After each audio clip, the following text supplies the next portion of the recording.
ძალიან დიდი მადლობა ჩემს მეიქაპ არტისტს ნათია ერგემლიძეს, რომელმაც აი ასე გამალამაზა და უღრმესი მადლობა მას. როგორ ხარ? კარგად გამოიყურე. მადლობა ასევე უმეტესი ხარ. მოკალათდი. ვიკეთებ. აი ესე.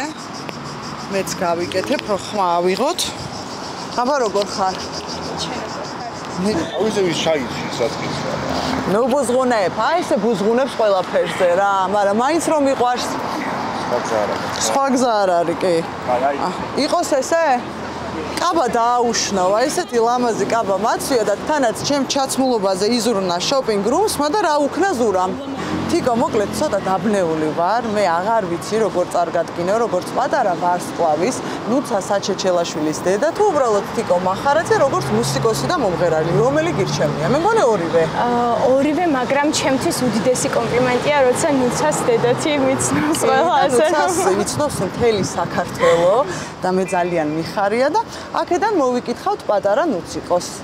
თიკო, მოდი, გითხარი ამჯერად შენ რისი თქმა გინდა? სათქმელი ძალიან ბევრი მაქვს ზოგადად, მაგრამ დღეს გადავწყვიტე ამერჩია ყველაზე საპასუხისმგებლო პროფესია დედაზე, რომ ესაუბრა. პირველ რიგში რა მინდა როსკა, რომ ახლა ვთქვა. როდესაც გავიგე ნუცას დიაგნოზის შესახებ, ძალიან პატარა იყო რამდენიმე თვის და რაღაცნაირად კედელთან შეჯახება იყო ჩემთვის პირველად, როცა სიტყვა ცერებრალური დამბლა გავიგე, მაგრამ ძალიან მალევე თქვი საკუთარ თავთან, რომ ჩვენ ახლა გავძლიერდებით, ჩვენ ახლა ძალას მოვიკრიბავთ და აუცილებლად შეუძლებელს შევძლებ, ოღონდ ნუცამ უნდა გაიაროს. და იმის შანსი, რომ ნუცა გაივლიდა, იყო ძალიან მცირე. პირველი რაც იყო, ალბათ საკუთარ თავთან მარტო როცა დავრჩი, თქვი, რომ ჩვენ ახლა ტირილის დრო არ გვაქვს, ჩვენ ნუცას უნდა დავეხმაროთ. ანუ შენ ძალიან ძლიერი ხარ, რომ აი ესე მოიკრიბე ძალა და აი ეს ყველაფერი შეძელი, ალბათ მე ვფიქრობ, რომ ნამდვილად შეუძლებელი. ძალიან რთული იყო პირველ ეტაპზე, არ დაგიმალავთ. რა თქმა უნდა, მქონდა ბევრი უძილო ხამე, ბევრჯერ მიტირია, მაგრამ ეს ყველაფერი არ გაგრძელდა ძალიან დიდი ხანი. ვფიქრობ, რომ ნუცას დამსახურებაა ეს. რატომღაც ვიგრძენი, რომ მებრძოლი ბავშვი იყო და არც ერთი წამი არ გავჩერებულ ვარ, არც ერთი წამით არ მიფიქრია, რომ ნუცა ვერ გაივლიდა. და ამ ყველაფერმა მე мотиваცია მომცა შემდეგ რომ სხვა მშობლებისთვის გამეზიარებინა ნუცას გავლილი გზა, საიდან დავიწყეთ და სად მივედით. მაგრამ 3 წლის შემდეგ როდესაც გაიარა, ეს იყო გამარჯვება სიცოცხლეზე, ახლიდან დაბადება ვიტყოდი.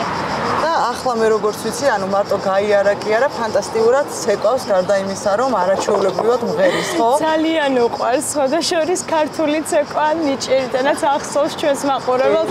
თიკო და ბოლოს, ახლა რას ეტყოდი ნუცას? ნუცას ვეტყოდი, რომ ყოველთვის შეეჭიდოს ოცნებებს, იყოს ძალიან გაბედული და ცხოვრებისეულ რისკებს არ შეუშინდეს არასოდეს. მოკლედ ფაქტის სახეზეა თიკო, რომ რაც ნამდვილად გულით გვინდა, ის აუცილებლად გამოდის. შესაბამისად, მე ზუსტად ვიცი, რომ ნუცას არა მარტო თქვათ აქ ვიხილავთ სცენაზე, არამედ სოფლიო სცენებსაც დაიპყრობს და უღრმესი მადლობა, რომ ხარ ესეთი მაგარი გოგო, ესეთი ძლიერი და ანუ ნებისმიერ ადამიანს აძლევ აი ამ მუხტს და ენერგიას და შემართებას, რომ პრობლემებს არ უნდა შეუშინდეთ და დიდი მადლობა კიდევ ერთხელ შენ. მადლობა თქვენ მოწვევისთვის. აბა ზურა, როგორ გამოვიყურებით?